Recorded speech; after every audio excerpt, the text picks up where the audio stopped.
नमस्कार. जगन्नाथ गंगाराम पेडणेकर ज्वेलर्स प्रस्तुत home minister, को पावर्ड बाय फेबर, डिक्सी स्कॉट आणि गुड नाईट फॅब्रिक रोलॉनच्या या भागात मी आदेश बांदेकर आपल्या सगळ्यांचं मनापासून स्वागत करतो. सगळीकडे नाड या चित्रपटाने हाकार माजवलेला आहे. म्हणजे सगळी चित्रपटगृह हाऊसफुल होऊ लागलेली आहेत. तेव्हा या चित्रपटातल्या त्या चैत्याच्या म्हणजे ज्यांनी भूमिका केलेली आहे त्याच्या आई, दोघी त्या अभिनेत्रींना आज आपण भेटणार आहोत. देविका दप्तरदार आणि दीप्ती देवी या दोघींबरोबर आज आपण संवाद साधणार आहोत. नमस्कार. नमस्कार. सगळीकडे नाळ चित्रपट प्रदर्शित झालेला आहे, प्रचंड प्रतिसाद आहे. कसं वाटतंय? आधी हा पहिला प्रश्न. अर्थातच खूप छान वाटतंय, कारण इतक्या चांगल्या रिॲक्शन्स येत आहेत लोकांच्या. एकतर प्रत्येक ॲक्टरला असं वाटत असतं की आपला सिनेमा लोकांपर्यंत पोचावा, आणि माझ्यासाठी मला खूप असं वाटत होतं की इतके दिवस काम खूप केलं पण पोचत नव्हतं लोकांपर्यंत. त्या अर्थाने असं वाटतंय की थँक्स की हा सिनेमा पोचला लोकांपर्यंत. तुमची प्रतिक्रिया? टेलिव्हिजन नंतर सिनेमा करायला लागले होते, आणि जोपर्यंत तुमच्या वाट्याला एक हिट सिनेमा लागत नाही तोपर्यंत तुम्ही घराघरापर्यंत त्या पद्धतीने पोहोचू शकत नाही. आणि दुसरी रिॲक्शन आली होती की गावातल्या लुकमध्ये मला कोणीच पाहिलं नव्हतं, त्यामुळे अजूनही मला ते प्रत्यक्षात पाहिल्यावर ओळखू शकत नाही. तर ही एक गंमत आहे. आणि हा सिनेमा खऱ्या अर्थाने सिनेमा एक्सपिरियन्स आहे असं मला लोक म्हणतात, की कुठलाही झटाकपटाकपणा नाही आहे, काहीच नाही, आणि खूप नितळ, स्वच्छ, सुंदर अशी शुद्ध फिल्म असून सुद्धा ती इतकी लोकांना आवडते आहे, टच करून जाते. आणि मला लकी मी फील करते सध्या आत्ता. चित्रपटात या तुमचा प्रवेश कसा, म्हणजे या चित्रपटात, नाळ चित्रपटात तुम्ही कसे काय आलात? माझ्यासाठी सुधाकर जो आमचा दिग्दर्शक आहे, सुधाकर हा मला थोडा आधीपासून ओळखत होता. सुधाकरच्या एका शॉर्ट फिल्ममध्ये मी काम केलं होतं, त्यामुळे सुधाकरचा मला फोन आला होता की असं मी नवीन फिल्म करतोय आणि तो आईचा रोल तू करावास असं मला वाटतं. मी म्हटलं आनंदाने, कारण मित्रच आहे, सुधाकर कसा काम करतो हे मला माहिती होतं, त्यामुळे हो म्हणलं. पण नंतर मला असं कळलं की नागराज स्वतः काम करतोय, नागराज ते प्रोड्यूस करतोय, त्यामुळे तो एक बंपर एक असा सरप्राईज होतं ते छान माझ्यासाठी. आणि त्यानंतर झी प्रेझेंट करतोय फिल्म. तर असे तुमच्या बाबतीत काय झालं? ओमकार बर्वे माझा खूप चांगला मित्र आहे, आणि तेव्हा त्यांनी मला सहज मी गप्पा मारता मारता म्हणाला होता की तू काय करतेस? म्हटलं काहीच नाही, and just finding my self. तर तो म्हणाला की ठीक आहे तू जरा उद्या भेटायला ये आणि फक्त दात घासून ये. तर मी तशीच गेले, आणि तिथे त्यांनी मला कळकट्ट एक साडी दिली नेसायला, आणि तिथे सुधाकर सर होते. मी त्यांना ओळखतही नव्हते काही. मी जनरल ती स्क्रिप्ट वाचली थोडीशी, आणि त्यांनी मला संदर्भ सांगितले, तुला फक्त एवढंच करायचं आहे असं. मग त्यांनी हँडीकॅमवर शूट केलं माझं, आणि ते निघून गेले. त्याच्यानंतर महिन्याभराने मला ते म्हणाले डायरेक्ट आता नागपूरला शूटिंगला. तर मला हे सगळं कधी झालं आणि कधी ते घडलं, आणि त्याचं आता एवढं मोठं झालं आहे, सो ते अजून मी सिंकिन होत नाही, मला अजून ते पचत नाही आहे. नागपूरला बोलवलं, ते नागपूरलाच शूटिंग केलं सर? हां, नागपूरच्या पुढे भंडारा आहे. भंडाऱ्याच्या इथे 1 तास 1.5 तासाच्या अंतरावर एक खूप रिमोट एरिया आहे, गाव आहे, तिथे आम्ही शूट केलं होतं.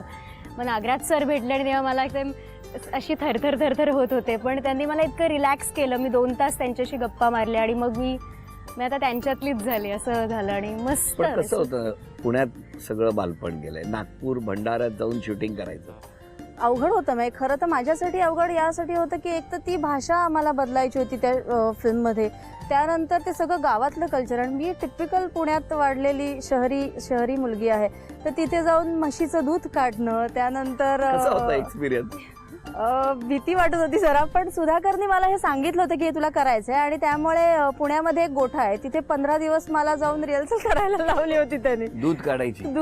त्यामुळे 15 दिवस आधी पुण्यात जाऊन रोज दूध काढायची प्रॅक्टिस करत होते. आणि तरी फायनली तिथे गेल्यानंतर ती म्हैस जे मी नवीन असल्यामुळे जी लात मारायची, ते सगळं लात खाऊन म्हशीचं वगैरे असं सगळं झालेलं आहे. पण इट वॉज डिफिकल्ट. म्हणजे ते तितकं सोपं नव्हतं. सगळं शूटिंग भंडाऱ्याचं? हो, सगळं तिथे. त्या गावात किती दिवस? आम्ही 25 दिवस शूट केलं सलग तिथे. काय, कशी भाषा आत्मसात केली ती? सेटवर गेल्यावर नागराज सर माझ्याशी इतक्या गप्पा मारल्या की माझ्यातला सगळा बडबडेपणा त्यांनी मला मोकळा करून टाकला, आणि नंतर म्हणाले आता तुला फिल्ममध्ये काही बोलायचं नाही. माझी जी भाषा आहे ती न बोलताच मला सगळं बोलावं लागलंय. त्यामुळे माझी जितकी बोलायची इच्छा होती ती सगळे ते म्हणाले बोलून घे, काय बोलायचं. साधारण म्हणजे मी असा त्याचा अर्थ काढलाय. तुम्हाला कोणी शिकवली? मला नागराजनी खूप सपोर्ट केला, कारण एकतर ते छोटा मुलगा जो आमचा हिरो आहे फिल्मचा, त्याची भाषा वेगळी वापरली त्याच्यामध्ये, आणि आई वडिलांची भाषा वेगळी हवी होती. तर प्रत्येक शब्दावर नागराजनी माझ्याबरोबर काम केलं. आम्ही दिवस रात्र एखादं काहीतरी म्हणून दाखवा, डायलॉग एखादा. चैत्या बरोबरचं माझं ते सगळ्यात पॉप्युलर आहे ते पाहिजे तर खरं तर आम्ही दोघं मिळून चालेल करू त्याला शकतो. बोलूया ना. हो. चला आता आपण स्वागत करूया अभिनेता श्रीनिवास पोकळे याचे. हे हिरो, राम राम. राम राम. तुझी शाळा कुठली? दवाखाना तरोळा इंग्लिश प्रायमरी स्कूल, कुठे?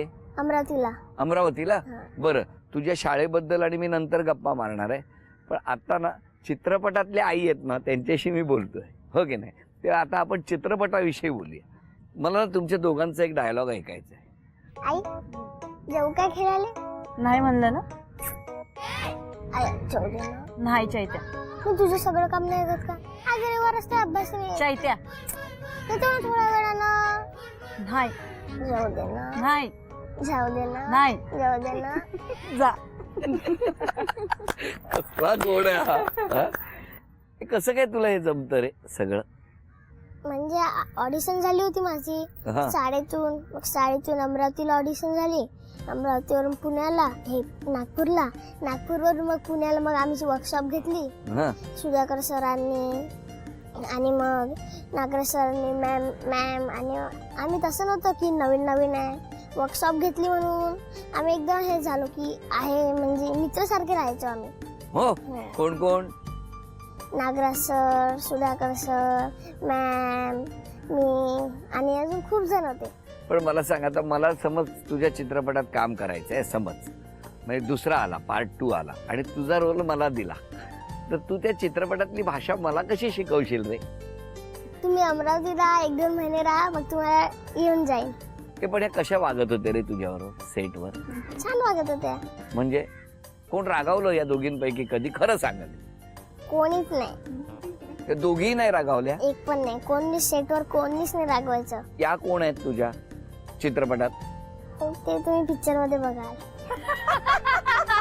मला तुम्हाला विचारायचंय की नाळ हा चित्रपट प्रदर्शित झालेला आहे, महाराष्ट्राच्या घराघरातून हा बघितला जाणार आहे, पण तुमचा ग्रुप पुण्यातला म्हणजे घराव्यतिरिक्त खूप मोठा असेल नाट्य क्षेत्रात, हो, किंवा हो. काय प्रतिक्रिया कशा होत्या?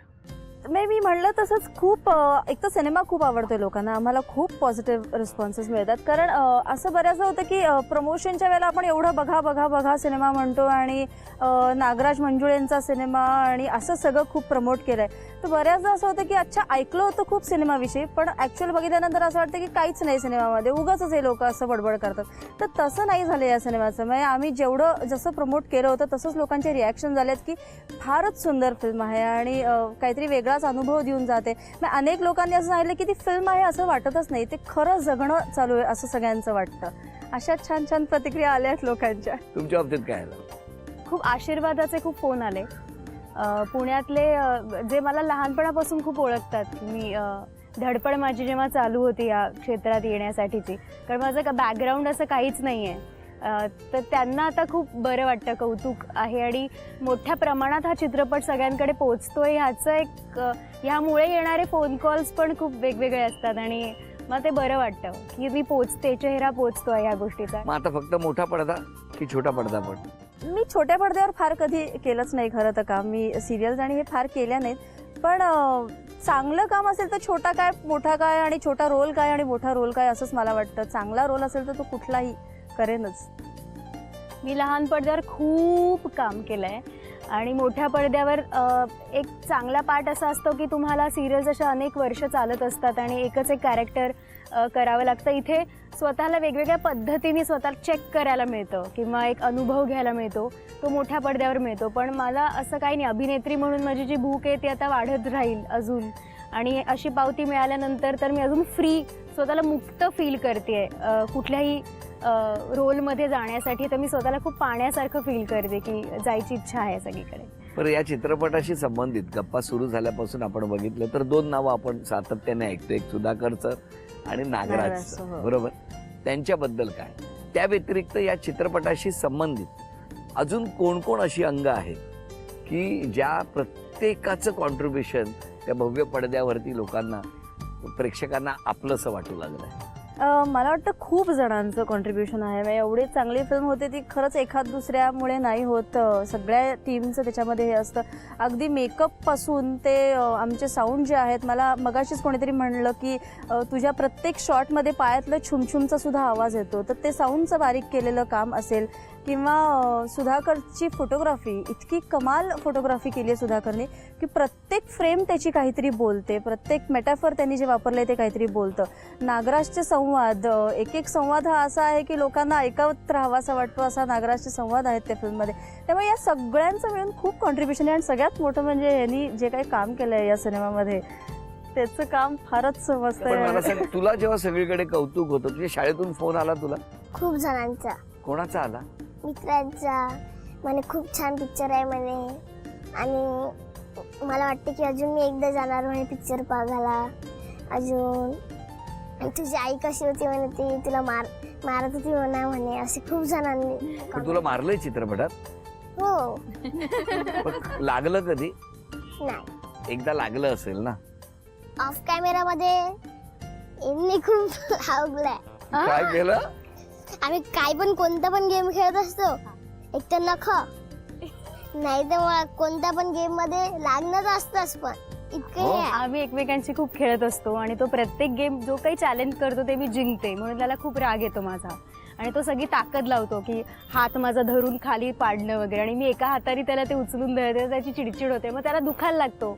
तो म्हणतो सोड सोड सोड मला दुखतंय, तर त्याची ती चिडचिड आहे खूप.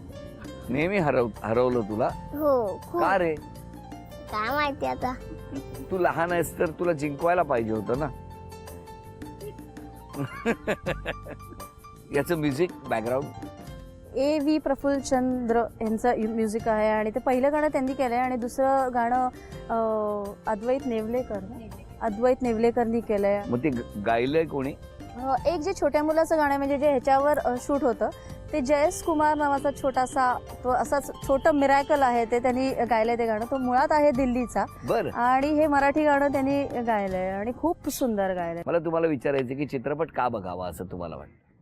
खरेपणासाठी त्या सिनेमाच्या बघावा. तुमच्या आमच्या घरातलं काहीतरी चाललंय असं तुम्हाला सिनेमा बघताना वाटेल. आणि सगळा मिळून इनोसन्स आहे त्या फिल्ममध्ये. कथा इनोसेंट आहे, आमचा दिग्दर्शक जो आहे तो खूप इनोसेंट आहे, आणि त्या इनोसन्सनी त्यांनी ती फिल्म बनवली. आणि चैत्याचा इनोसन्स, या सगळ्यासाठी ही फिल्म बघावी. का बघायचं रे? तुम्ही हा पिक्चर बघाल तर तुम्हाला लहानपणाची आठवण येईल की तुम्ही लहानपणी कसे दंगा करायचे, कसे मस्ती करायचे, कसे लहानपणी खेळायचे, असे याची आठवण येणार. ते पाठ करून ठेवलंय. हे वाक्य तू सगळीकडे बोलला हो की नाही? हो. पण हा चित्रपट का नाही बघायचा? असं काय नाही. मग बघायचाच. हा. तू हट्टाने सांगशील बघा म्हणून? हो.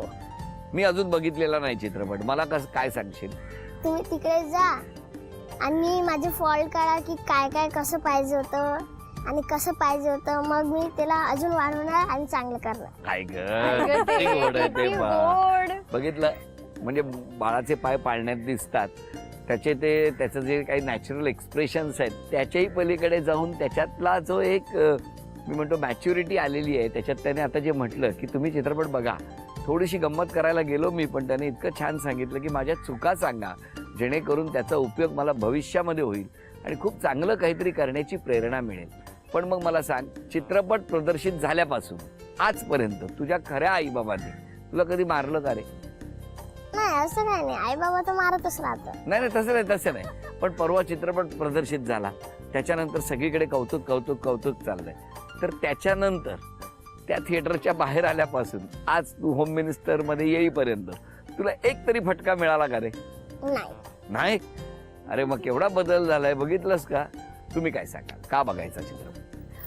जसं देविका म्हणाली की खूप स्वच्छ नितळ सिनेमा एक्सपिरियन्स, आणि आपलं महाराष्ट्र ओळखलं जातं, रादर भारत ओळखला जातो एक गाव म्हणून, शेतकरी, आपला साधेपणा किंवा मातीतलं आपलं जगणं.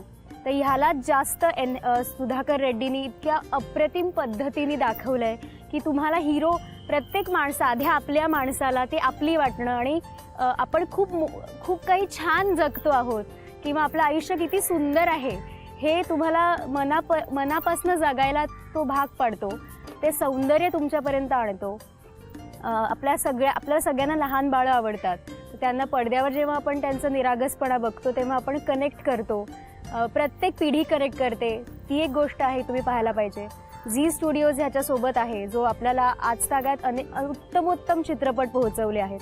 नागराज मंजुळे ज्यांनी सैराटसारखा सिनेमा, पॅन्ट्रीसारखा सिनेमा, पॅन्ट्रीमध्ये सुद्धा किंवा सैराटमध्ये गावातली माणसांना एक जोश येतो की आपल्या एक सौंदर्य सगळ्यांसमोर आणण्याचं काम. खूप फॅक्टर्स आहेत, तुम्ही बघायला पाहिजे. आणि हे गाणं इतकं हिट झालं आहे, त्याचं चित्रीकरण सुंदर झालं आहे आणि भट्टी इतकी छान आली आहे आणि तुम्हाला आश्चर्यकारक असं काही पाहायला मिळेल. अचानक काहीतरी तुम्हाला वेगळ्या विश्वात घेऊन जायला भाग पाडेल असा सिनेमा आहे आणि डेफिनेटली पाहायला पाहिजे. तेव्हा आता माझीच स्वतःची उत्सुकता इतकी वाढलेली आहे, तेव्हा आपल्या सगळ्या कुटुंबांना प्रार्थना आहे, आपल्या नजीकच्या चित्रपटगृहामध्ये नाळ प्रदर्शित झालेला आहे. लवकरात लवकर सहकुटुंब सहपरिवार जाऊया आणि तो चित्रपट बघूया. कारण प्रचंड मेहनत आणि आता जेव्हा हे सांगतात की 21, 22, 23, 24 दिवसांचं जे काही शेड्यूल होतं ते सगळं अनुभवूया आणि त्याचबरोबर या चित्रपटाला भरभरून आशीर्वाद देऊया असं म्हणत असताना सुटका एवढ्यात होणार नाही या दोघींची. पैठणी कोण पटकावणार ते आपण बघणार आहोत या दोघींपैकी. खेळ सोपा आहे, मनोरा रचायचा आहे. वेळ 1 मिनिटाची आहे. 1 मिनिटानंतर वेळ थांबेल आणि त्या वेळेला तुमच्या दोघींपैकी ज्यांचा मनोरा सर्वात उंच असेल त्या तुम्हा दोघींपैकी एका माऊलीला मिळणार आहे पैठणी. तेव्हा आज बघूया नाळच्या निमित्तानं या सगळ्या गप्पा सुरू असताना आजची पैठणी कोण पटकावणार बघूया. 1, 2, 3. चैत्या, तू कोणाच्या बाजूनी आहेस? मी दोघींच्या. तसं नाही, इकडे तू असाई.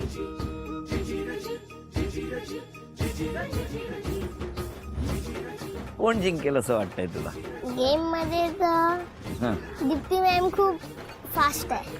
फास्ट आहे. बर, गेम मध्ये आणि या खेळात कोण जिंकेल? खेळात वाटतं दोघे जण जिंकणार.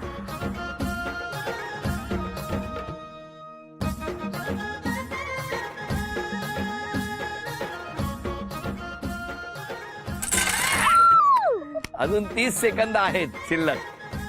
सावकाश खेळा.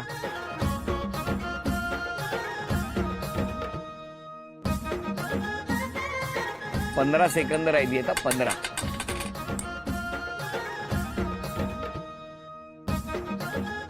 10, 9, 8, 7, 6, 5, 4, 3, 2, 1. वेळ संपली. तुझा अंदाज चुकला आज. तुझा अंदाज चुकला. गेम अजून ठीक आहे. झी मराठीकडून ही भेटवस्तू तुझ्यासाठी. किती गोड. ही चांदीची अन्नपूर्णा आपल्यासाठी. तथास्तु पुणे यांच्याकडून ही पैठणी देविका माऊलीला. अभिनंदन.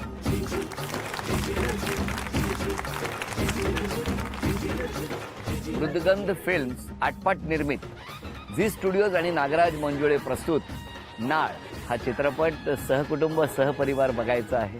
आजचा भाग इथेच संपवूया आणि पुन्हा भेटूया अशीच एक पैठणी घेऊन होम मिनिस्टरच्याच पुढच्या भागात. नमस्कार.